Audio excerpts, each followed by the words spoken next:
이런 고난을 겪어야 되느냐고 우리가 원망스러울 때 참 많이 있죠. 하나님은 실수하지 않는 분이시고 아마 고난이 많으면 앞으로 받을 영광 또 하나님께 영광 돌 일이 많이 있지 않겠나 생각되어집니다. 이 고난을 생각하면서 제가 24살에 부름 받았잖아요. 부름 받고 성경학위 와서 3년 동안 성경 공부하면서 그 더운데 스레트 기숙사 스레트가 얼마나 열이 나는지요. 그 선풍기 하나 돌려놓고 공부를 공부를 열심히 했고 이제 대구에서 주간에는 전문대학, 야간에는 신학대학 하면서 의성까지 직행버스가 1시간 반 걸리는데 목사님이 그 선배들은 총신대학원 간다고 월요일 가서 금요일 전 내려오니까 목사님 집회 부흥회를 많이 다니니까 내보고 새벽기도 인도하고 수요예배 인도하라. 참 원망스럽더라고요. 그래서 자전거 타고 의성 그 버스 정류소까지 10분 15분 걸려서 가서 자물쇠 세워놓고 버스 타고 1시간 반 걸려 대구에 도착하면 시내버스 타고 또 1시간 걸려요.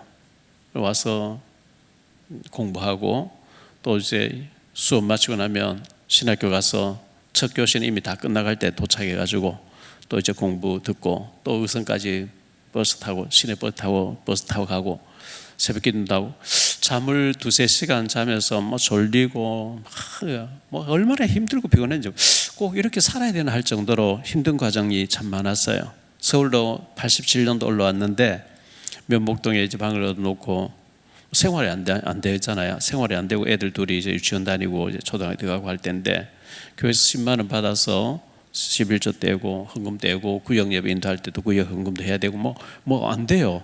그래서 학교 가지 않는 날은 공사장에 가서 벽돌 전하르고 모래 전하르면서 그것도 없으면 우리 역가 고물상에 가서 강냉이 한 자루 싣고 가위 두드리면서 폐지도 죽고 막 이러면서 이렇게까지 해야 되냐 막 그런 어려운 시간들이 분명히 하나님 살아계시는 믿어지는데 지금 현실은 너무 암담한 가운데 힘든 가운데 있었거든요.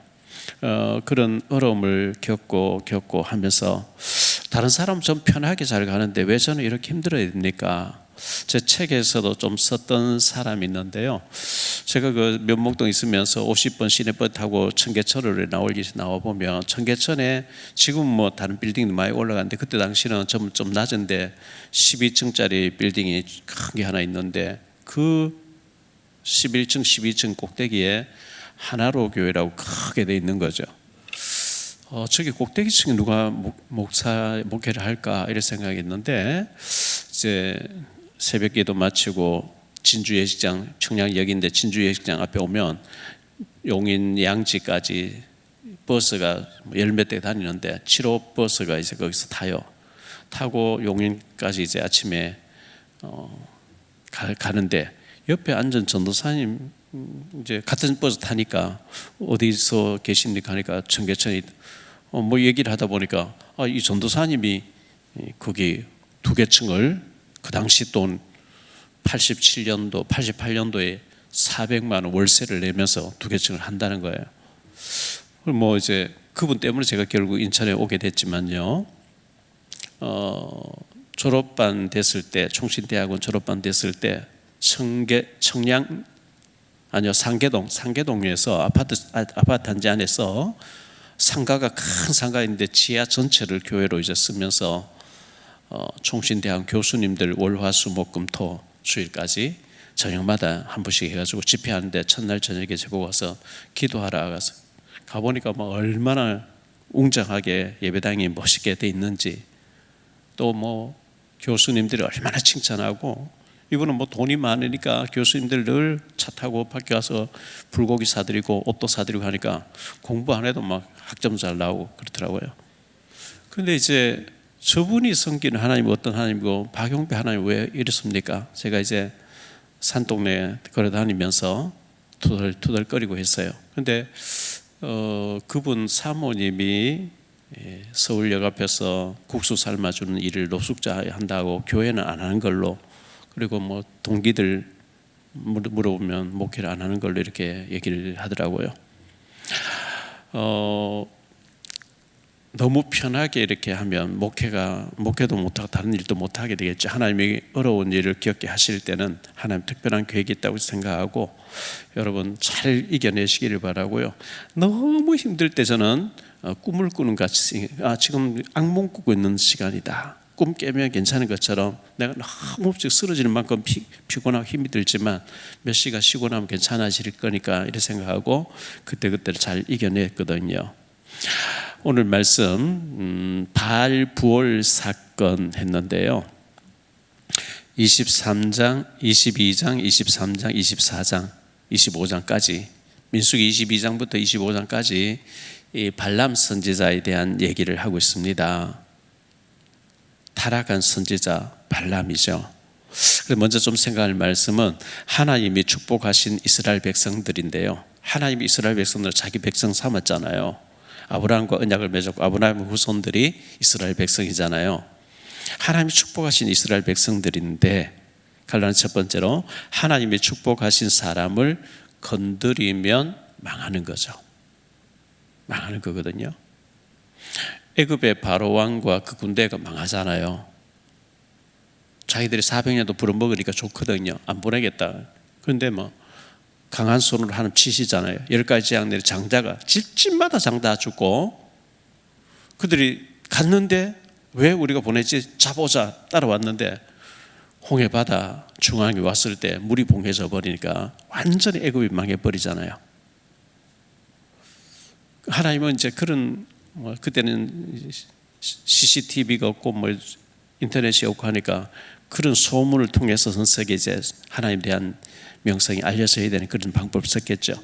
다윗을 죽이려고 했던 사울 왕이 망하거든요. 하나님 다윗을 축복했는데 사울 왕이 시기해가지고 사울이 죽이는 천천 다윗은 만마디 이 한마디에 사위를 삼아놓고 죽였다 계속 따라다니고 계속 죽이려고 하다가 본인이 이제 아들 3명과 함께 블레셋 전투에서 죽는 장면이 사무엘상 31장에 나오죠.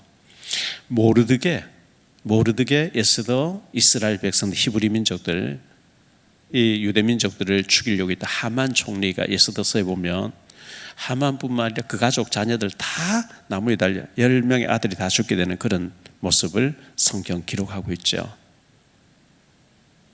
왜 저 사람이 너희들이 절을 하지 않지? 왜 뭐지? 이렇게 좀 생각해야 될 텐데 무조건 죽이려고 하다가 하만 자신이 그 장대에 달려 죽고 그의 아들들이 10명이 또 죽게 되는 그런 일들을 성경 기록하고 있습니다. 다니엘서 6장에 보면 다니엘이 총애를 받고 너무 뛰어나니까 2명의 총리가 시기 질투하죠. 다니엘이 흠을 잡을 아무리 살펴도 흠이 없어 안 붙잡혀요. 그래 되니까 모략을 꾸미죠. 다른 신에게 절한 사람을 사자굴에 던져 넣기로. 그런데 다니엘이 사자굴에서 살아나오니까 벨사살 왕이 너무 속이 상해서 다니엘을 모함했던 다 끌고 와, 그 가족까지 다 데리고 와. 이래가지고 그들을 던져 넣으니까 땅에 닿기도 전에 사자가 뼈를 부서뜨리면서 뜯어먹었다 이렇게 기록하고 있죠. 베드로를 죽이려고 했던 헤롯 왕 사도행전 12장에 보면 베드로는 천사가 빼내버렸고 헤롯을 주의 사자가 치니까 벌레 먹여 죽였다 이렇게 말씀하고 있죠. 하나님 쓰는 사람을 함부로 우리가 모함하고 죽이려고 하는 이건 굉장히 잘못된 것이고 그렇게 하면 망한다는 것을 성경이 여기저기에서 보여주고 있습니다. 그러나 두 번째로 저주하라고 요구하는 발락 왕과 발람 선지자 저주하라고 하나님 백성을 저주하래요. 바로 자신들이 저주를 받게 되죠. 그래서 민수기 23장과 24장에 보면 초청했는 발락 왕이 발람 선지자 초청했는 처음에는 거절했다가 고의식을 보내고 많은 그 뇌물을 보여주니까 이 돈에 눈이 멀어서 발람 선지자가 오다가 나귀에게 책망 듣는 장면을 수요일 저녁 생각했잖아요. 민수기 22장에 나오죠. 나귀에게 책망 들었어요. 말 못한 나귀의 입을 열어서 발람 선지자의 미친 짓을 책망했다 그랬어요. 그래서 이제 도착했는데 발락 왕이 참 잘 왔다. 그래서 애굽에서 나온 이스라엘 백성들이 있는데 그대가 저주해 달라. 그대는 능력 있는 사람이 저주하면 그대로 저주받게 되니까 이렇게 하는데 23장 24장에 보면요, 저주하려고 하면 축복이 나와요. 저주하려고 하면 축복이 나와요. 계속 축복을 하게 되죠. 그러니까 이 발락 왕이 굉장히 화를 내면서 저주하라고 내가 당신을 청해왔는데 왜 자꾸 축복하느냐, 그런 일들이 23장 24장에 나옵니다. 24장 1절로 7절을 좀 볼게요. 발람이 자기가 이스라엘을 축복하는 것을 여호와께서 선히 여기심을 보고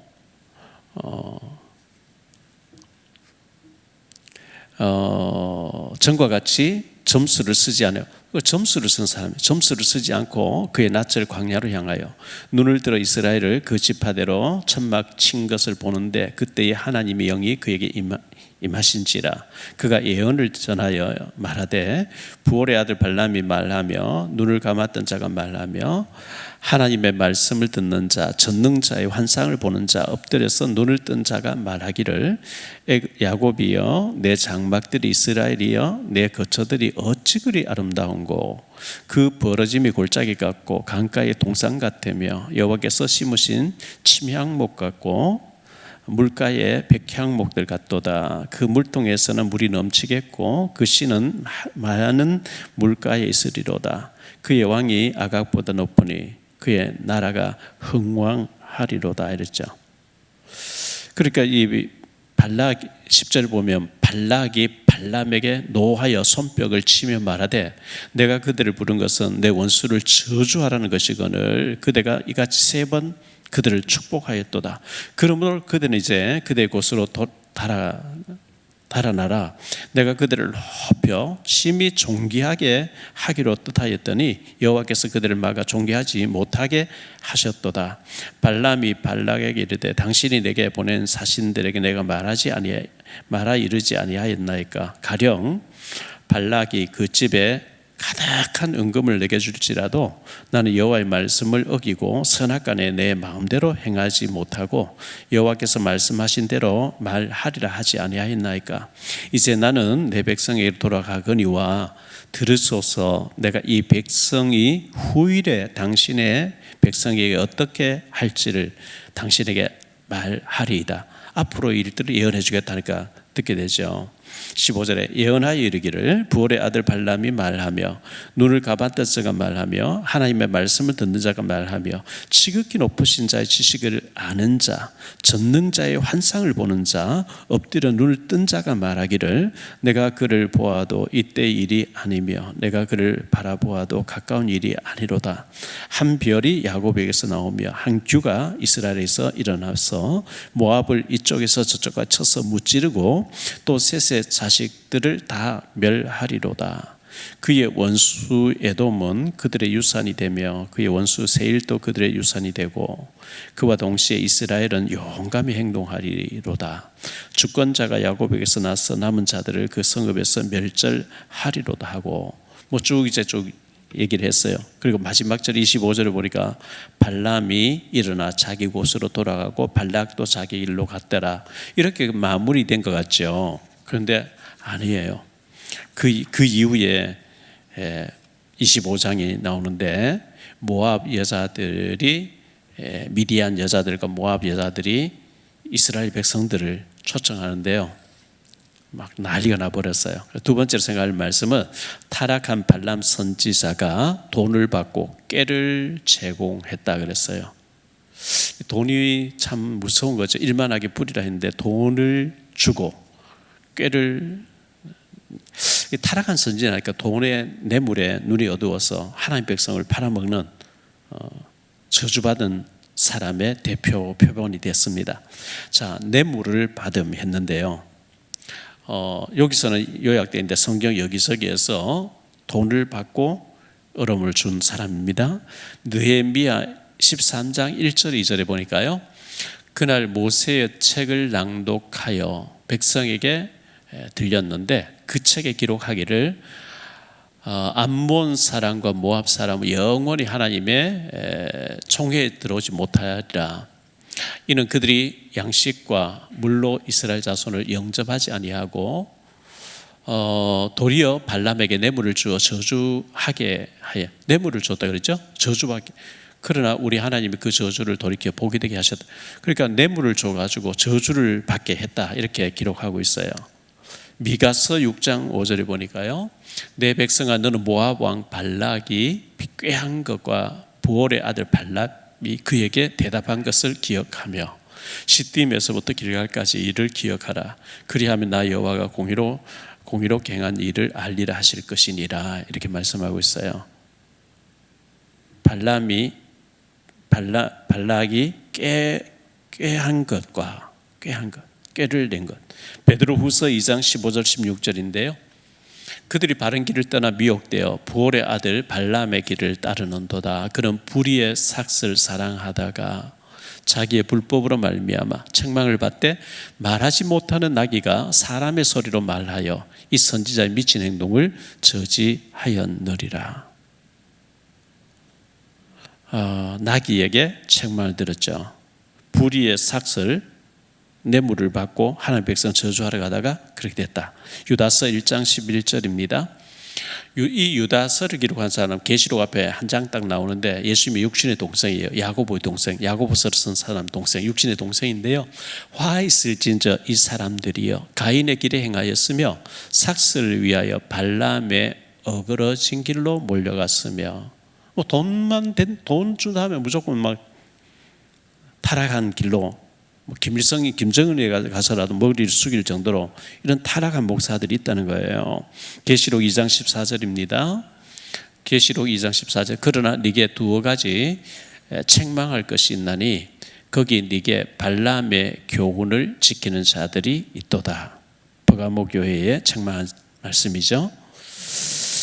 그들이 발람이 발락을 가르쳐 이스라엘 자손 앞에 걸림돌을 놓아 우상의 제물을 먹게 하였고 또 행음하게 하였다, 이렇게 말씀했거든요. 이 깨를 이렇게 하면 저 사람들이 무너지고 이스라엘 망하니까 행음하게 하고 우상의 제물을 먹게 하라고 그렇게 깨를 내줬어요. 갈란 두 번째로 미인계를 쓰는 사탄막이라고 했는데요.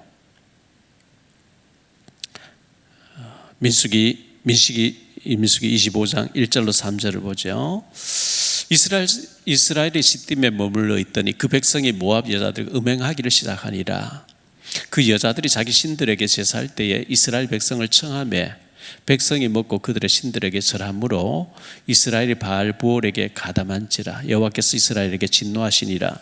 이스라엘 백성들이 진을 치고 텐트 치고 이렇게 있는데 이 미디안 여자들과 모압 여자들이 나체로 왔다 갔다 하면서 오라고 이렇게 하니까 이스라엘 남자들 몰려갔어요.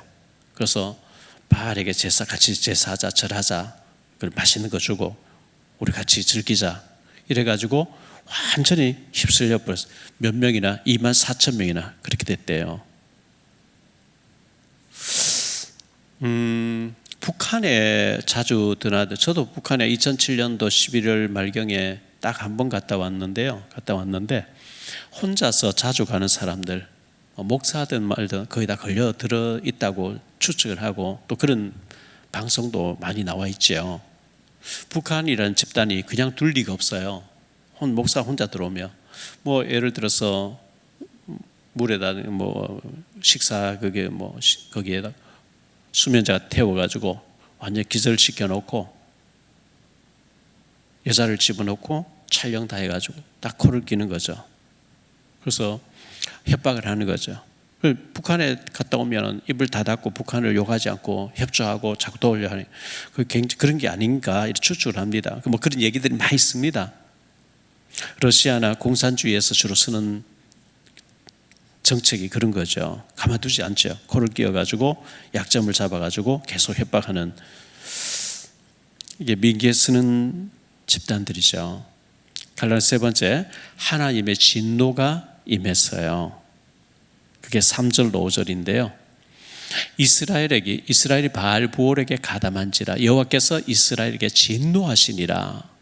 여호와께서 모세에게 이르시되 백성의 수령들을 잡아 지도자를 잡아서 태양을 향하여 여호와 앞에 목매어 달라. 그리하면 여호와의 진노가 이스라엘에게서 떠나리라. 모세가 이스라엘 재판관들에게 이르되 너희는 각각 바알 부올에게 가담한 사람들을 죽이라 하니라 그랬어요. 그 민수기 16장에서 보면 고라가 반역 일으켜가지고 고라, 다단, 아비람 가족들이 죽고 고라의 아들들은 가담 3명 가담하지 않았지만 땅이 갈라서 신고를 죽고 250명의 지도자가 여호와를 부르짖어 죽고 또 거기 동참했던 14,700명을 한 연병으로 죽였다 이렇게 했잖아요. 민수기 21장에서도 원망하는 자들을 불뱀에게 물려가지고 많은 사람 죽었다 이렇게 기록하고 있거든요. 출애굽기 32장 금송아지 만들어 거기에 절했던 사람을 하나님께서는 여호와 편에 설 사람 나와라. 너희들이 다 알고 있지 않냐. 가담한 사람 죽이라. 3,000명 가량 죽였다 이렇게 말하고 있죠. 사무엘하 21장 9절에 보면 사울 왕의 손자들 7명을 목매 달고 죽이니까 기브온 사람들의 원한이 풀어졌고 기근이 그쳤더라. 3년 기근이 그치더라 이렇게 말하고 있어요.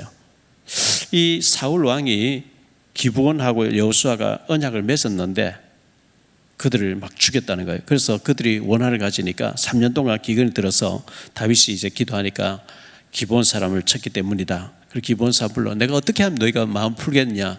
이거는 그냥 뭐 얘기해서 될 일이 아니고 우리를 이렇게 했던 사울 왕의 직계 손자들 7명을 목매서 나무에 달아야만 우리의 원한이 풀어집니다. 그렇게 해서 기근이 끝났다 이런 얘기 나오거든요. 에스더서 9장 10절에 보면 하만의 함무다다의 손자 유다인의 대적 하만의 10아들을 죽였으나 그들의 재산을 손대자 하만 총리의 10명의 아들을 목매어서 나무에 달아가 죽였다 이렇게 말씀하고 있어요. 민수기 26장 11절에 그런 와중에서도 고라의 아들들은 죽지 않았다. 왜? 아버지의 일에 동참하지 않았기 때문에 살았다 이렇게 말씀하고 있어요. 그래서 참 이 사는 자와 죽는 자들의 잘 보여주고 있는 거죠. 세 번째로 아론의 손자 비느하스. 아론의 손자 비느하스인데요. 오늘 민수기 25장 중요한 역할을 하는 사람이죠. 비느하스의 분노가 있습니다. 시므온 지파의 지도자 시므리라고 하는 사람이 미디안 여자 고스비라고 하는 아주 그 바알 종교에 심취해서 바알 신을 섬기고 막 그 유대인 히브리 사람들 남자들을 유혹했던 사람을 아예 데리고 이스라엘 진으로 들어왔어요. 14절 18절이죠. 죽임을 당한 이스라엘 남자 곧 미디안 여인과 함께 죽임을 당한 자의 이름은 시므리니 살루의 아들이요 시므온의 조상의 가문 중 한 지도자이며 죽임을 당한 미디안 여인의 이름은 고스비이니 수르의 딸이라. 수르는 미디안 백성의 한 조상의 가문의 수령이었더라. 둘 다 남자도 여자 지도자였어요. 여호와께서 모세에게 말씀하여 이르시되 미디안인들을 대적하여 그들을 치라. 이는 그들이 속임수로 너희를 대적하여 부올의 일과 미디안 지휘관의 딸 그 부올의 일로 연병이 일어난 날에 죽임을 당한 그들의 자매 고스비의 사건 너희를 유혹하였음이니라 이렇게 말씀했는데요. 그 앞에 6절로 9절을 한번 보죠. 6절로 9절에 이스라엘 자손의 온 회중이 회막문에서 울 때에 이스라엘 자손 한 사람이 모세와 온 회중의 눈앞에 미디안의 한 여인을 데리고 그의 형제에게 온지라. 제사장 아론의 손자 엘르아살의 아들 비느하스가 보고 회중 가운데에서 일어나 손에 창을 들고 그 이스라엘 남자를 따라 그의 막사에 들어가 이스라엘 남자와 그 여인의 배를 꿰뚫어서 두 사람을 죽이니 연병이 이스라엘의 자손에게서 그쳤더라. 그 연병으로 죽은 자가 24,000명이었더라 이렇게 말씀하고 있어요. 24,000명이 한꺼번에 죽었다고 이렇게 말씀하고 있어요. 참 무섭죠. 두 번째로 연병으로 죽은 자가 24,000명, 전염병으로 죽은 자가 24,000명이라 했는데 9절에 보면 24,000명이었더라 했는데요. 자, 여기서는 연병으로 죽은 자 24,000명이라 했는데 고린도전서 10장에 보면 광야 40년 실패했던 원인이 쫙 나오는 가운데 고린도전서 10장 8절에 보니까 그들 중에 어떤 사람들이 음행하다가 하루에 2만 3천 명이 죽었나니 이는 그들과 같이 음행하지만 우리는 그들과 같이 음행하지만, 여기 고린도전서에서는 바울 사도를 통해서 2만 4천 명이라고, 모세를 통해서 기록한 민수기에서는 2만 4천 명이 죽었다 이렇게 기록하고 있거든요. 이 차이점이 뭐냐? 반올림하고 반내림하면 이제 그 정도 이제 좀 우리가 반올림하고 하잖아요. 그래서 그렇다 이렇게 학자들은 해석합니다. 하루에 2만 4천 명, 엄청난 숫자죠. 신명기서 4장 3절 4절인데요. 여호와께서 바알부올의 일로 말미암아 행하신 바를 너희가 눈으로 보았거니와 바알부올을 따른 모든 사람을 너희 하나님 여호와께서 너희 가운데서 멸망시키셨으되 오직 너희 하나님 여호와께서 여호와께 불이 붙어 떠나지 않은 너희는 오늘까지 다 생존하였느니라. 하나님 편에 붙어 있는 자는, 흔들리지 않은 자는 다 살아있고, 막 그런 일에 가담하고 뭐 반역 일으킬 때 가담하고 금송아지만 가담한 사람은 불뱀에 죽기도 하고 막 다 죽었다. 여기 바알부올에 동참한 사람 2만 4천 명이 죽었다 이렇게 말씀하고 있어요. 참 마귀가 온갖 것으로 다 무너뜨린다는 것을 우리는 기억해야 돼요. 갈라디아 세 번째로 속임수로 속이는 악한 영이 있습니다. 이 배후에는 끊임없이 우리를 속여서 무너지게 하려고 하는 악한 영이 있다는 것을 우리 기억해야 됩니다. 18절 말씀 보죠. 이는 그들이 속임수로 너희를 대적하되 부올의 일과 미디안 지휘관 딸 곧 부올의 일로 연병이 일어난 날에 죽음을 당한 그들의 자매 고스비의 사건은 너희를 유혹하였음이니라. 유혹하는 악한 영이 있어요. 돈에 약한 사람은 돈으로 유혹하겠죠. 마약에 약한 사람은 마약으로 유혹하겠죠. 음행으로 약한 사람은 음행으로 유혹하겠죠. 뭔가 이 사탄 마귀는 영적인 존재니까 고단수를 써서 우리를 무너지게 넘어뜨리고 파괴되게 하려고 하는 이 마귀란 이름 뜻이 분열, 다툼, 파괴, 파멸시키는 존재니까요. 속임수를 쓴다 했어요. 이 바알 종교에 빠지게 해서 악한 영이 그렇게 했습니다. 창세기 3장 5절에 보면 그렇게 말씀하죠. 너희가 그 선악과를 먹는 날에 너희 눈이 밝아져 하나님처럼 될 것이라. 그래서 하나님 먹지 말라 했다. 그 말 듣고 떡 쳐다보니까 보암직도 하고 먹음직도 탐스럽기도 한 나무라고 했어요. 열왕기상 13장에 보면 하나님의 사람 선지자가 유다에서부터 베델에 이르러가지고 여로보암 왕에게 경고했어요. 여로보암 당시는 여로보암이 하나님 앞에 가서 제사장만 할 수 있는 걸 제단에서 지금 제사를 드리려고 하거든요. 그렇게 하면 안 된다 했는데 그때 저놈 잡아라 손을 내폈는데 그 여로보암 왕이 손이 말라버렸대요. 그러니까 네가 지금 하나님께 기도해서 나 좀 이 손이 접히게 해달라. 그렇게 기도하니까 접혔어요. 처음에는 막 죽이려고 하다가 그런 체험을 하고 난 뒤에는 네가 우리 집에 가자. 뭐 맛있는 대접할 필요 없다. 하나님께서는 먹지도 말 인사도 하지 먹지 말라 그랬다. 열왕기상 13장 3절 6절 한번 보죠. 그날에 그가 징조를 들어 이르되 이는 여호와께서 말씀하신 징조라. 제단이 갈라지며 그 위에 있는 재가 쏟아지리라 하며 여로보암 왕이 하나님의 사람이 베델에 있는 제단을 향하여 외쳐 말함을 들을 때에 제단에서 손을 펴며 그를 잡으라 하더라. 그를 향하여 편 손이 말라 그 다시 거두지 못하며 하나님의 사람이 여호와의 말씀으로 보인 징조대로 제단이 갈라지며 재가 제단에 쏟아진지라.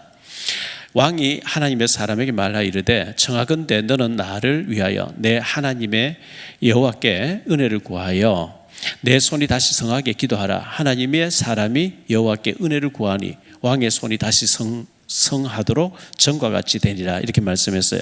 그런데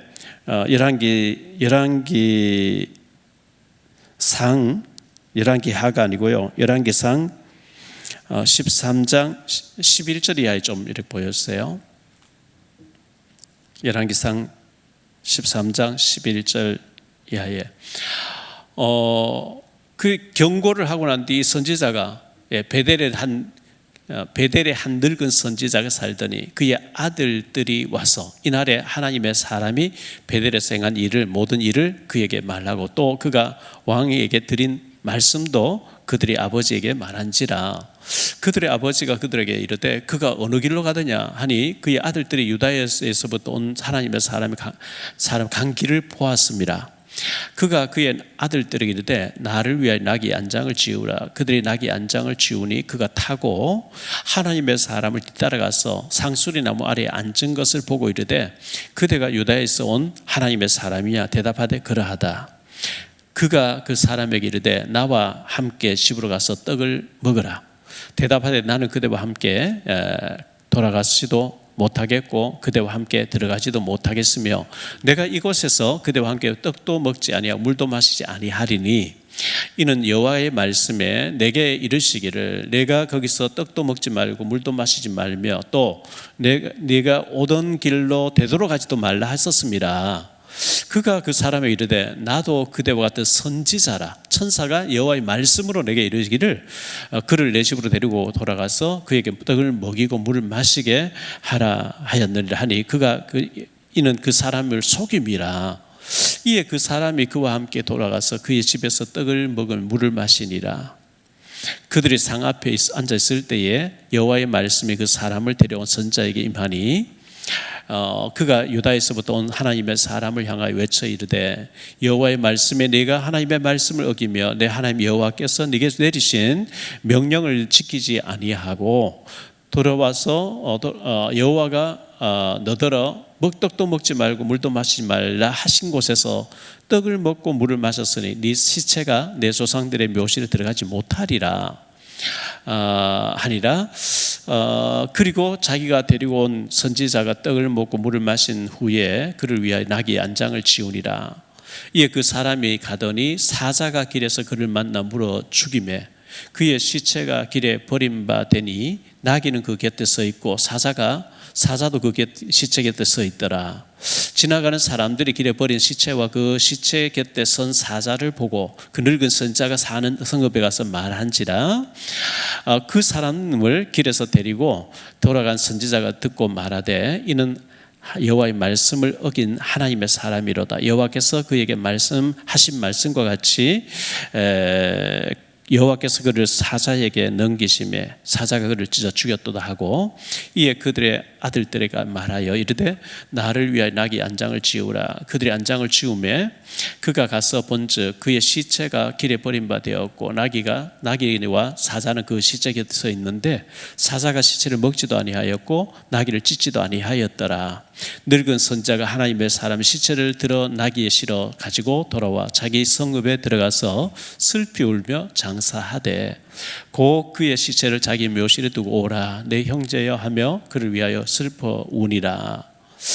보세요. 하나님께서 이 하나님의 사람에게 선지자에게 여로보암 왕에게 말하고 떡도 먹지만 물도 마시고 어떤 길로도 가지 말라 하고 그랬는데 그 광경을 지켜봤던 늙은 선자의 아들들이 그 얘기하니까 늙은 선자가 가서 나도 너와 같은 선지자인데 하나님 내게 이렇게 지시했다. 그거 속아버린 거예요. 하나님 이렇게 해라 해놓고 금방 또 바꿀 리가 없는데 속인 거죠. 그러면 여기에 대해서 학자들은 어떻게 해석하느냐. 이 늙은 선지자가 처음에는 순수한 선지자였지만 이 여로보암 왕이 다한과 베델 금송아지 해두고 거기 절하게 했던 사람이잖아요. 너희가 예루살렘까지 갈 거 없어. 여기 이 송아지가 애굽에서 인도하는 여기 절하고 여기 송아지를 섬겨라. 그 여로보암이거든요. 그 여로보암에게 비유를 맞추면서 타락한 선자가 됐는데 타락한 선자가 이 하나님의 사람 유다에서 온 하나님의 사람을 천사가 지시해서 너를 우리 집 데려가서 대접하라 해서 속아요. 목회자도 속아요. 얼마나 이 사탄 마귀가 교묘하게 속이는지 모릅니다. 우리 교회 한 2년 가까이 나오면서 수백 경을 가지고 있고 저인데 몇 조를 주겠다고 하면서 새벽마다 안 빠지고 나와서 기도하면서 계속 그런 얘기해.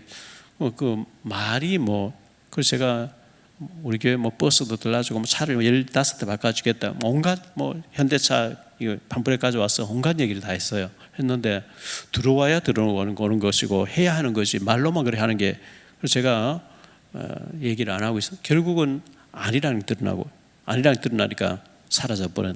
근데 한 2달 전인가요? 저희 집 사람하고 여기 성당 지나서 거기에 본죽 거기에 가서 이제 식사한다고 앉았는데 그 집사님이 지나가는 거지. 딱 보다가 확 돌리고 가요. 아마 다른 교회가 또 그렇게 하고 있을 것 같아요. 참 참 불쌍하죠. 어디 사기칠 데 없어 와서 교회에 와서 목사를 사기를 치려고 그렇게 공을 들이나요? 한편으로는 제가 이제 어리석해 보이니까 저 목사는 우리가 구슬리면 넘어가겠구나 싶으니까 또 그래 했을 것이고, 제가 어리석게 보이는 제 잘못도 있는 거고요.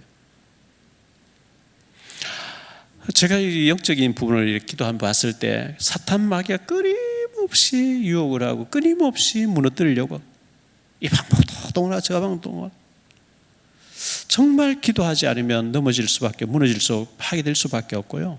발람 선지자가 돈에 눈이 멀어서 뇌물을 받고 저주하려고 축복이 나오니까요. 그래서 뇌물을 받고 여자들 나체로 남자들 유혹해서 바알에게 절하게 하고 음식 먹게 하고 음행하게 해라. 그러면 저들이 망한다. 깨를 내줬는데 그 일로 24,000명이 죽었다. 그게 그렇게 제공했던 사람이 타락한 선지자였다. 발람이었다. 결론적으로 말씀 맺습니다. 첫째, 타락한 선지자. 뇌물 돈을 받고 하나님 백성을 저주에 빠뜨린 선지자가 발람이에요.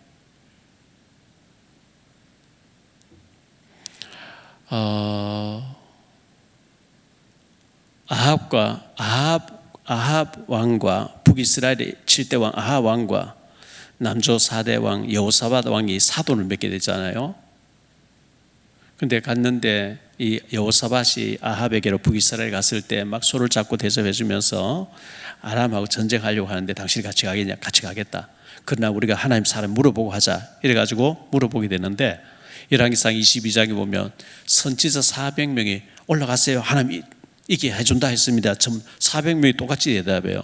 그래서 여호사밧 왕이 그래도 믿음 있는 사람이니까 선지자 이들밖에 없으니 한 사람 딱 더 있는데 그 친구는 늘 내게 흉한 예언만 하기 때문에 내가 기분 나빠서 안 불렀어. 그 왕은 그런 소리 하지 마십시오. 그 사람 부르십시오. 미가야가 왔어요. 미가야의 뺨을 시드기야 치면서 하나님이 나를 떠나서 언제 네게 말하더냐 이 막 박해를 하면서, 근데 올라가면 이긴다 했는데 아합이 거기서 올라가서 죽잖아요. 거짓 선지자 400명, 참 선지자는 미가야 1명. 두 번째, 올바른 선지자들. 그러면 올바른 선지자도 있어요. 다 타락했는 게 아니고 올바른 목회자들이 있다고요. 그런데 마태복음 24장에 보면 적그리스도가 많이 일어난다 그랬어요. 뭐 지금 한국에 재림 예수라고 하는 사람들이 뭐 60명이라는 뭐 50명이라는 뭐 그런 얘기들이 있어요.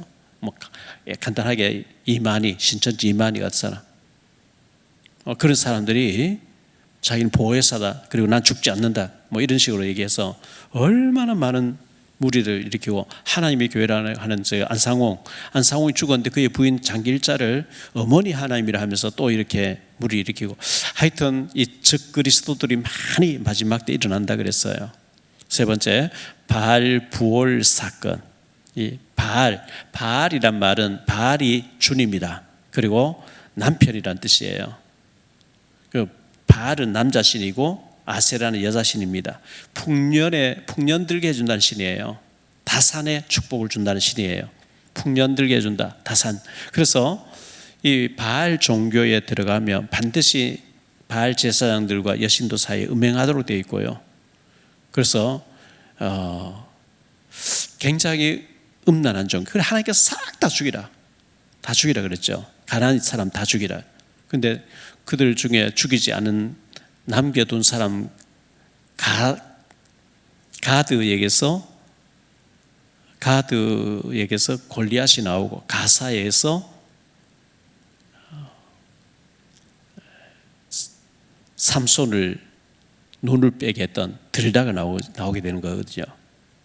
하나님의 다 죽이려 했는데 죽이지 않으니까 그런 훗날에 재앙이 닥치는 것을 보여줍니다. 시편 106편 28절로 31절 보겠습니다.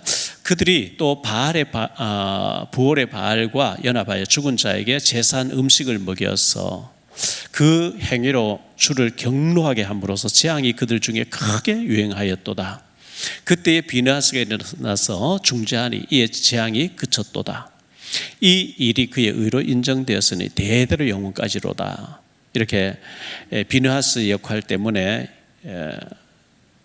영원한 대제사장의 직분을 아론의 손자들에게, 후손들에게 이어지도록 하는, 그렇게 말씀했어요. 사무엘상 1장부터 5장까지 보면 엘리 대제사장이 나오죠. 엘리가 타락한 대제사장이에요. 그의 아들 홈리와 비느하스가 또 타락하잖아요. 완전히 그 집안 다 망해버려요. 그 대신에 이제 사무엘이라고 하는 인물이 하나 대신 키우는데요. 제가 그 방위 받을 때 처갓집, 그 소재지 처갓집에 있는 교회의 목사님이 나이 많은 사람이었고 정치군 목사였는데요. 뭐 저희들 결혼할 때 주례도 그분이 했는데 얼마나 안 좋은 일이 많은지 몰라요. 제가 성경학교 3년 동안 공부하는 가운데 해마다 12월 초에 이제 졸업식이 있고 뭐 이렇게 방학할 때 졸업식이 있는데 방학을 이제 하기 한 2주쯤 놔두고 누가 이제 편집해서 왔다는 거예요. 내가 뭐 경북 성경학교 다니다가 여기 전주로 왔다는 식으로. 그래가지고 졸업장 떡 받아요. 전부 가짜들이죠. 돈만 주면 뭐든지. 그분이 고시부장 할 때 시골 교회에 차들이 얼마나 많이, 강도사 고시 치는 사람 많이 오는지, 그럼 이름 다 적어놓고 학교 다 시키네요. 그런데 완전히 자녀들 다 망하는 걸 제가 처절하게 망하는 걸 봤거든요. 제가 그때 절대로 나는 목사 되면 정치 안 해야 되겠다.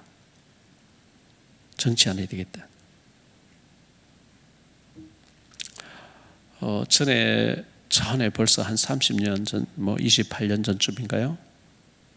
제보고 돈을 3억 얼마를 상계동에서 받아가지고 가져오라 할 때 심부름 한번 했어요. 돈을 그 당시에 30년 전에 3억이라는 돈을 가방에 들고 가는데 전철 타고 가는데 얼마나 불안했는지 몰라요. 그때 제가 그분에게 절대로 앞으로 저희인데 돈 심부름 시키지만 돈과 관계된 일은 저는 안 맡겠습니다. 그 돈을 아무리 만져봐야 내 돈 아니잖아요. 내가 되는 거야. 그 돈을 자꾸 만지다 보면 잘못 생각할 수도 있는 거거든. 워낙 돈이 막 흥청망청되면 그 큰 저주받을 일이거든요. 그래서 그런 일이 있었는데 이 발람 선자가 돈을 받고 하나님의 백성을 팔아먹는 저주받은 사람 됐어요. 그래서 오늘 저녁에는 우리 기도할 때 주여 한국교회 목사님들 정말 발람 같은 자가 없게 하시고 목회자 한 사람이 바로 서야 교회가 살고 나라가 살고, 평신도도 중요합니다. 중직자 중요합니다. 그런데 하나님 보실 때 목회자가 바로 서기를 원하시거든요. 그래서 모든 일에 제가 이렇게 오라 가라 해서 가보면 돈을 얼마 냈느냐 여기 따라서 순서 바뀌고 하더라고요. 제가 다 내려놓으려고 합니다. 이렇게 저는 좀 우리 교회 이미지를 좀 바꾸려고 이렇게 생각했는데 그 필요 없고 다 내려놓을 수 있도록 이렇게 지금 조치를 취하고 있거든요. 돈 내면 오살 기도회는 막 세워져요. 국민이 막 나요. 저 정말 그거 싫어요. 돈도 없고 하나님 앞에 서야지 돈 주고 이렇게 하는 거 이거 굉장히 안 좋은 거잖아요. 그래서 바알-부올 사건, 발람 선자가 발락 왕에게 뇌물을 받고 저주하려고 해서 축복이 계속 나오니까 깨를 내주고 뇌물 받고 갔는데 저주받은 선자로 기록되어 있고 나귀의 책망받은 선자로 되어 있고 그 일로 24,000명이 죽는 엄청난 일이 있었고 거기에 비느하스가 또 죄를 막는 일을 해서 대제사장으로서 영원히 이어지는 축복을 받았다는 것을 말씀해 주고 있습니다. 성경은 항상 보면 한쪽에는 저주, 한쪽에는 축복이죠. 비느하스가 축복받는 계기가 됐고요. 가나안 땅 정탐하고 와서 다 저주받고 불신앙 뭐 하고 하는데 여호수아 가려면 축복받는 기회가 됐거든요. 우리가 항상 보면은 축복의 기회 자리에 서면 돼요. 저주받는 길에 서면 우리가 망하는 거죠. 우리 주님 외남만